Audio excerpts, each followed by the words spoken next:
me, Joe? Good morning, everybody. You're sure welcome. Thank you for your company. I will do anything, archbishops, to get the press into church. So this is an accomplishment already. Thanks for your company. I'm Cardinal Dolan. We're here at St. Patrick's Cathedral.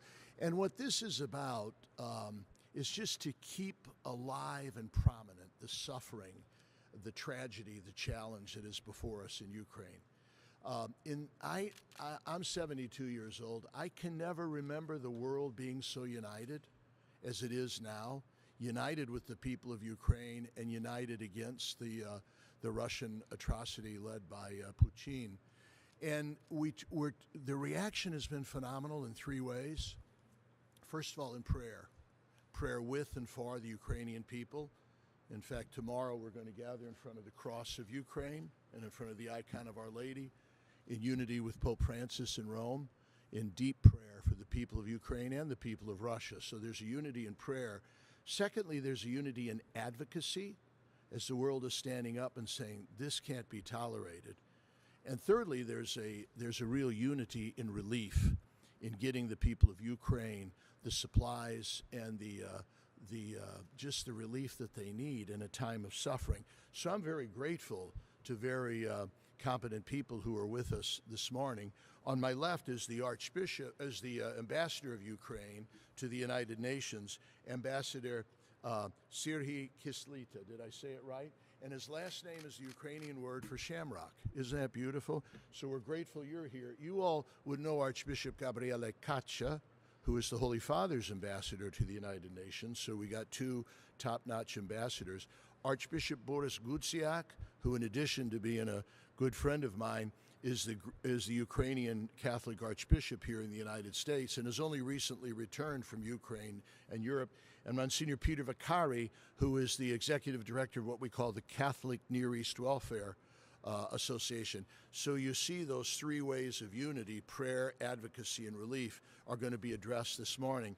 I would like to begin with our two ambassadors because they have to leave after they share some time with you, because there's a very critical resolution being discussed this morning at the United Nations. The ambassador might be able to tell you about that. So, Ambassador, would you please start off and maybe help our good people who are here today understand the crisis and the developments, and then I'll ask Archbishop Caccia. All right, please. Ladies and gentlemen, good morning. Brothers and sisters, believers, non-believers, I'm happy to see all of you. Indeed, very soon in 10 minutes I have to leave because I have to be in the General Assembly Hall where we put to a vote a very important resolution, a resolution on delivering humanitarian aid to the people of Ukraine who are being bombarded 24/7 for a month now. It is exactly a month today since Putin declared unprovoked, unjustifiable war on Ukraine. We had to vote that resolution yesterday, but I think it is part of the God's plan that we have it to vote today, because I think it is very symbolic for me to be here with you. Until the very last moment, I hoped that the Russians would not do what they are doing right now. I was trying to appeal to the dignity, to the beliefs of the Russian diplomats in the Security Council and in the General Assembly. I told the Russian ambassador that there is no purgatory for war criminals. I do believe that war criminals go straight to hell, unfortunately. I invited him to pray for his salvation and for the salvation of Putin's henchmen. Unfortunately, we do not see that until this very moment. In a moment like that, people turn their prayers to God. And if you read information coming out from Ukraine, coming out from the bunkers, shelters, other places where people try to flee to or to hide. We increasingly see that people turn their prayers to God.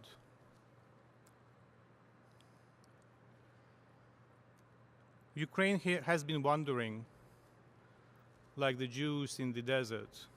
For 40 years, we have been wandering for 30 years since we renewed our independence. And I think that after what happens now, there will be no Ukrainian who will hesitate when it comes to taking the only right morally, religiously position. So the only thing I would like to say that I invite all of you to pray for salvation of those who are still alive in Ukraine, for salvation of souls of those who perished, and for salvation of those who are killed, be it Ukrainian defenders or be it the invaders. I thank you very much. Thank you, Ambassador. Archbishop Caccia, the Holy Father's ambassador to the United Nations, and then maybe they can stay with us a couple minutes to answer some of your questions. Thank you very much, all of you. There is a great suffering of the people there, those who are under the shells, those who see their family members dying or without food.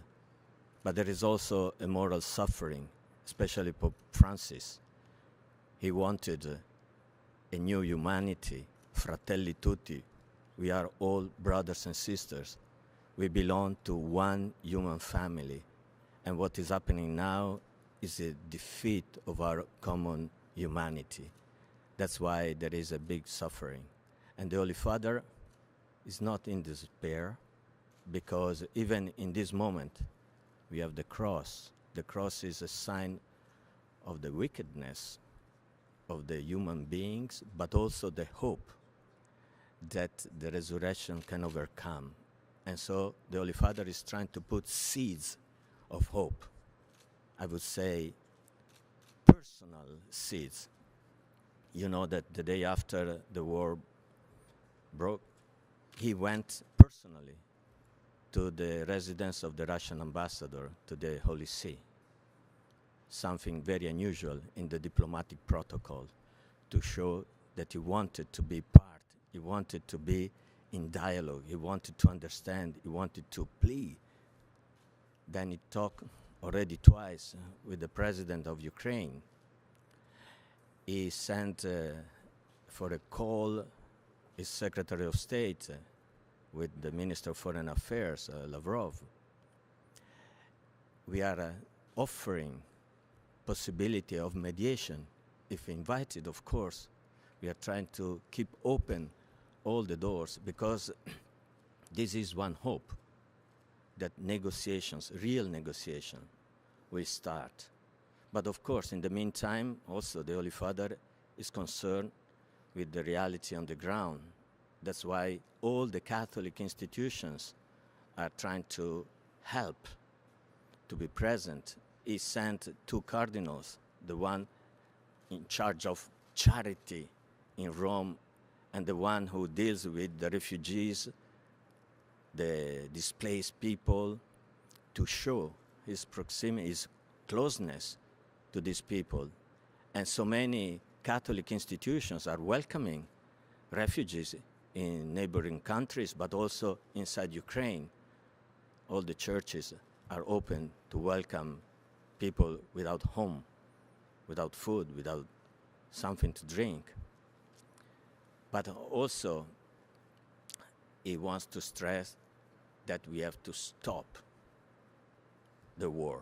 This is the first and most important goal.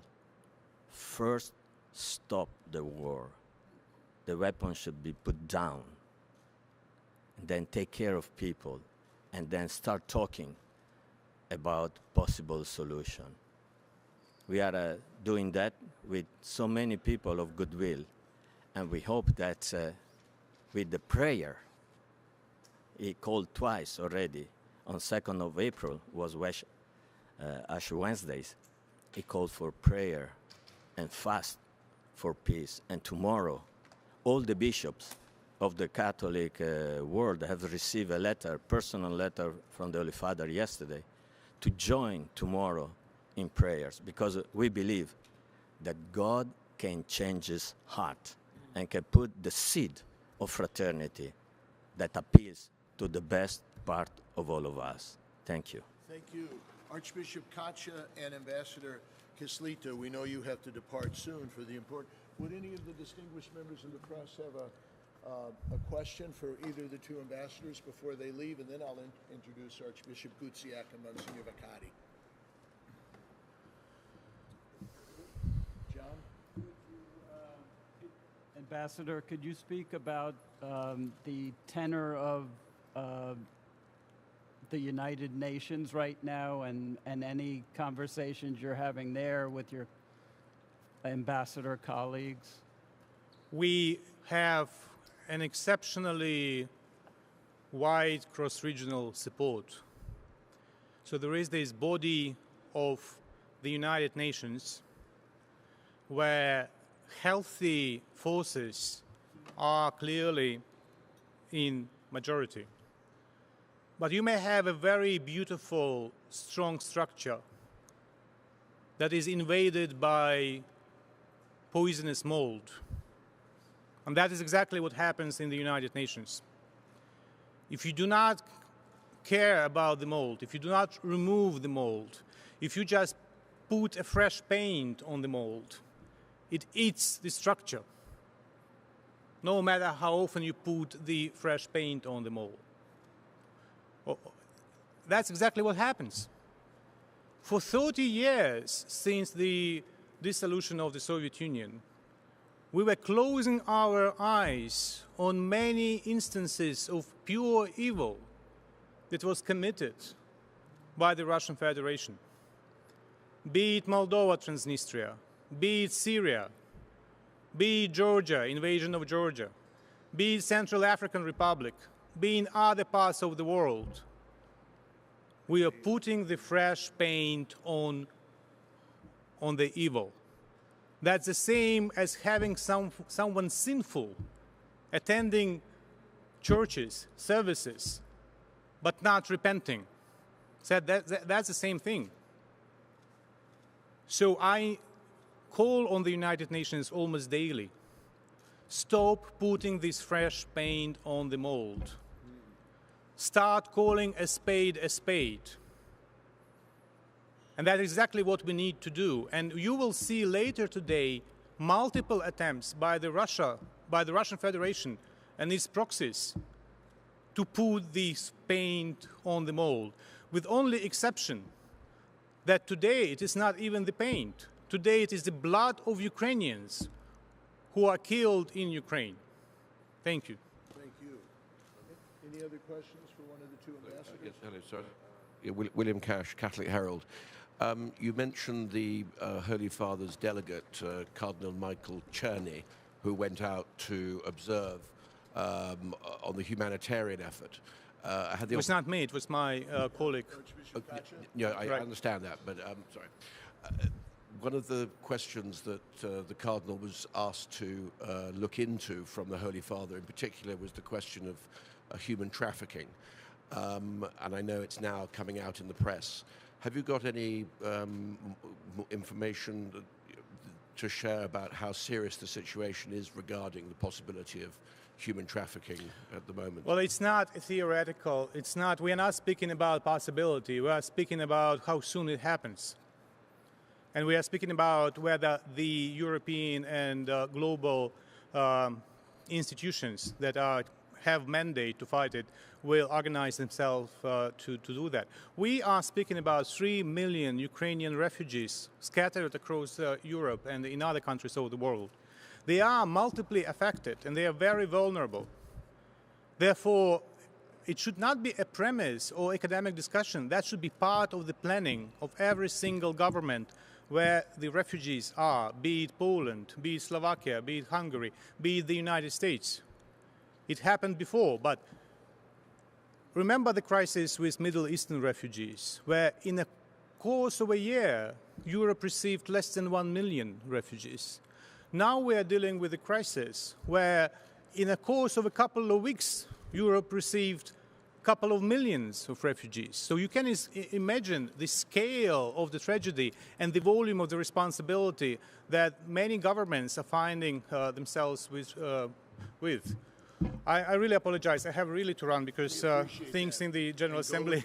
Yeah. Archbishop Caccia, Thank you. Thank you for the invitation. Thank you for your work for peace. Thank you. So, Bill, would you make sure they can get out okay?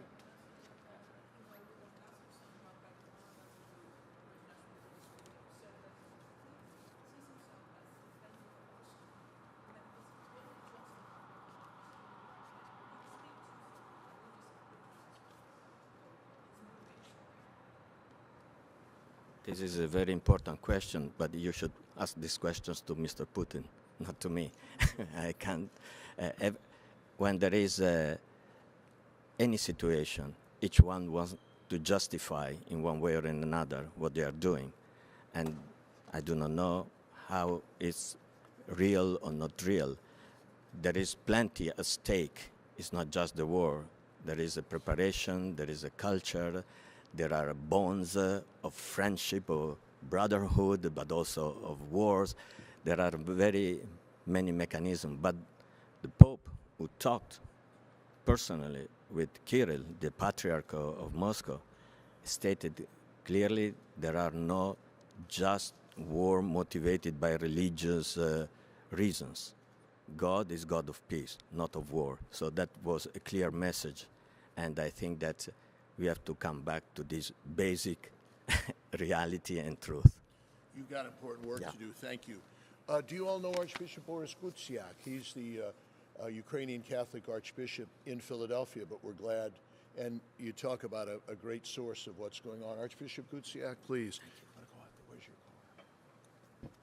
Thank you, Your Eminence, and thank you, dear friends. First of all, thanking for hospitality, I want to thank you for the work you do and your colleagues. Some of them have given their lives to bring the truth to the world, and probably given the attitudes of the aggressors, there will be many more. Cardinal Dolan mentioned prayer, advocacy, and aid. Tomorrow, I hope it is clear to everybody that there will be a global gesture of prayer in which the entire Catholic world, based on the apparition in Fatima in 1917, will be praying for the conversion of Russia and for peace in Ukraine throughout the whole world at one time. And we are very grateful for everybody that prays with us.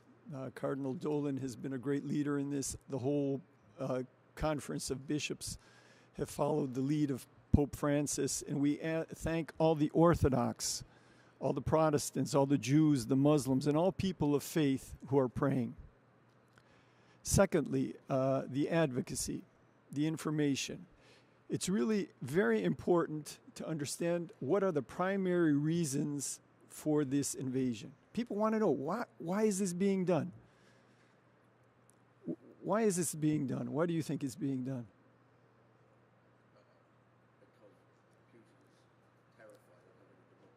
Exactly. Exactly. You get an A+. Take that home. It's not NATO.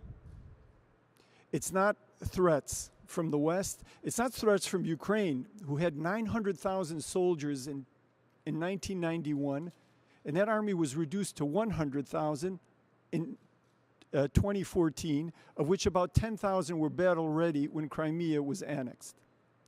Ukraine gave up its nuclear arsenal. It's the first country in human history to unilaterally give up nukes. It had more nukes than the United Kingdom, China, and France put together. It had the third biggest nuclear arsenal. What stronger demonstration of peaceful intentions can there be? It's the democracy. It's what you people do freely in Ukraine, the freedom of the press. It's the elections. 6 presidents have been elected in 30 years in Ukraine. No president ever in Russia has lost an election. And this disease of democracy cannot enter Russia because it will threaten oligarchic kleptocracy. And that's why the sanctions against the oligarchs are so important, because there's been a whole network, a whole structure enabling what is now finally culminating. And now we come to the third point, the aid. There are at least 3.5 million refugees outside of the country in 1 month. And that number is growing by hundreds of thousands every day. There are 7 million internally displaced persons. That means there's 10, 11, maybe 12 million people that have left their homes. They've been forced out of their homes. They're homeless. But in addition to that, there's 12 million people that are still in their homes, but they cannot survive without aid. By the end of this weekend, there will be 25 million people in Ukraine that are helpless or outside of Ukraine. In the matter of 5 weeks. This is something that requires the entire world's solidarity. And we see that Ukraine has won this war morally. People of goodwill throughout the world, not only governments, not only churches, but simple people. We're getting hundreds of calls. We have 3 lines going all the time in our Philadelphia office of people saying, we want to help. Can we receive somebody? Can we send some money? Now, Poland has received 2 million refugees. It is expected that today President Biden will announce that the U.S. will receive 100,000. It's a start. But Poland is a much smaller country, 1/10 the size, and it's received 2 million. And it's very important that the American people's desire to receive refugees will be made possible by some legislation and some policy. So there's an important step today that is being taken. I ask all of you to share the truth and share the good news. There's a tragedy, but there's a great victory. Europe is united. The North Atlantic relationship has gotten new purpose. People are starting to believe in things. You know, we were kind of lost in the beginning of the 20th century. What do we believe in? It's all transactional, it's all commercial. And all of a sudden, we see that there's something that thousands of Ukrainians believe is worth dying for. And, you know, my other question is, why is there's solidarity there? Why are all these people in all these countries all of a sudden rising up, wanting to pray, help, speak the truth, push their governments? Because they're seeing the greatest love. What does Jesus say? There is no love greater than when one gives one's life for one's friends. It's John 15:13. There's no greater love than when one gives one's life for one's friends. And that is happening. Tens of thousands of Ukrainians have come back to defend the innocent, defend their homes, defend the hospitals. There's over 100 hospitals destroyed, close to 300 schools, 10,000 miles of roads. There's $10 billion worth of infrastructure damage every day. And yet, people are not giving up. It's a biblical story. It's David and Goliath. Nobody expected it will last a week. And now we're beginning the second month. And it is largely because of the communication that you make possible, and that your colleagues have been making possible even at the cost of their lives. This is a transformational moment for the world. Ukraine is at the heart of it, And in the middle of Lent, we are walking towards the resurrection, but we understand the resurrection is preceded by the cross. And this cross here has visited 46 capitals. It's a cross made by a simple guy, Vitaly Sobolevsky, who has visited 46 global capitals, and he's hoping that this cross will be in the Colosseum for the Pope's Via Crucis, the way of the cross, on Good Friday of Holy Week. Tomorrow, Cardinal Dolan at this cross will be participating in this prayer. I will be with Archbishop Nelson Perez in Philadelphia together praying. And I am confident that God's truth, justice, freedom, liberty will prevail. Thank you, Archbishop. Cardinal Dolan, I hope will be back in a moment, but I would like to ask Monsignor Peter Vaccari, who is the Executive Director of the Catholic Near East Welfare Association. That's a papal agency devoted to assisting the churches in the East. I'd like to ask him to say a few words about the work that they are doing to aid the refugees and the church in Ukraine. Monsignor? Thank you, Joe, Your Excellency. It is really an honor to be here. His Eminence Cardinal Dolan serves as the chair of the Board of Trustees of Catholic Near East Welfare Association.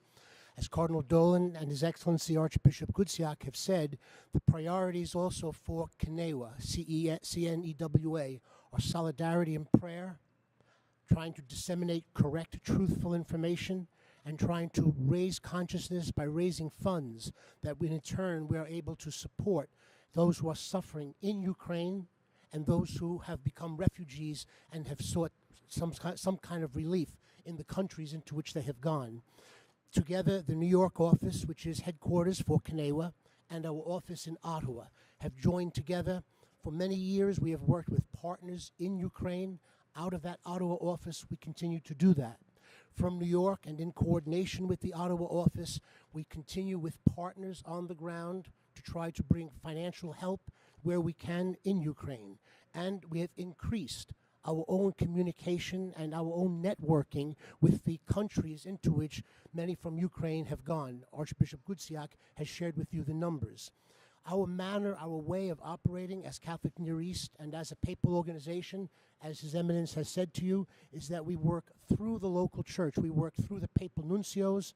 We work through the bishops and the eparchs in those local churches. So in the case of the situation here, where we're trying to bring relief, we are working with Poland. With Poland, we are working with the Supreme Council of the Knights of Columbus and also with Caritas to try to bring aid into Poland. With the Knights of Columbus, who have established these mercy huts, these mercy centers, we're working with them to receive refugees who are coming from Poland. Archbishop Gudziak has shared with you the numbers on that. We are also working in the neighboring countries. We are working in Hungary. We are working in Slovakia, where in particular, and just this morning, I was able to hear from the Archbishop from the Eparchy of Archbishop Cyril Vassal, who has shared with me that the funds that we have sent have been received there. We also working with the Papal Nuncio in Moldova and Romania. It's important for us to be together in prayer, in the dissemination of true information, and in the raising of funds. And for us, that raising of funds also has to come with the knowledge that the funds are getting to the destination safely. So that's a high priority for us. On our website, I think you can see the invitations to those three different moments: solidarity and prayer, dissemination of information, and for those who wish, the possibility to donate so that CNEWA's work in those countries where the refugees are going, as well as continuing to work with the Church in Ukraine on the ground, will be able to continue. Your Eminence, thank you for the opportunity. We're proud of you. Catholic Near East Welfare Association. Thanks, Archbishop Gudziak. Any questions for Archbishop Gudziak or Monsignor Vaccari? Joe? Can I ask, if you're going to ask a question, I'll pass you the mic for the benefit of the cameras, and if you just identify who you would like to speak to, and also identify yourself so they know who you're talking to. John, start. John Lavenberg, national correspondent with Crux. Archbishop Gudziak, you mentioned that President Biden is expected to announce that the U.S. will take in 100,000 refugees and that that's a good step. Given that vast number of Ukrainian refugees, how quickly do you think that should be ramped up, and what would you like to see in terms of policy and a plan to do so? Refugee issues are always complex, and the U.S., for various reasons, has had, let's say, filters because of terrorist possibilities. It's important to realize that 90% of these refugees are women and children, because men between the ages of 18 and 60 cannot leave Ukraine. And they are enlisting themselves in the defense of the country. So there is really no fear, no basic fear, and that is why the process should be streamlined. We're waiting for the announcement. There's been some press and pre-announcements, but the exact format of this new policy has not been made public. Natalie with CBS for Cardinal Dolan or whoever can answer. Is there a way to quantify, put a number on how much aid the Catholic Church has sent and how you're planning to ramp that up? Not yet, because thank God it continues to come in. I know here in the Archdiocese of New York, I could give you one example. We had asked right after the atrocities began that in each of the 300 parishes of the Archdiocese there would be a second collection. Usually people don't like the first, much less the second, but in this one they responded. Already $300,000 has come in from that, and it continues to grow. Monsignor Vaccari may know what has come through Catholic Near East Welfare Association.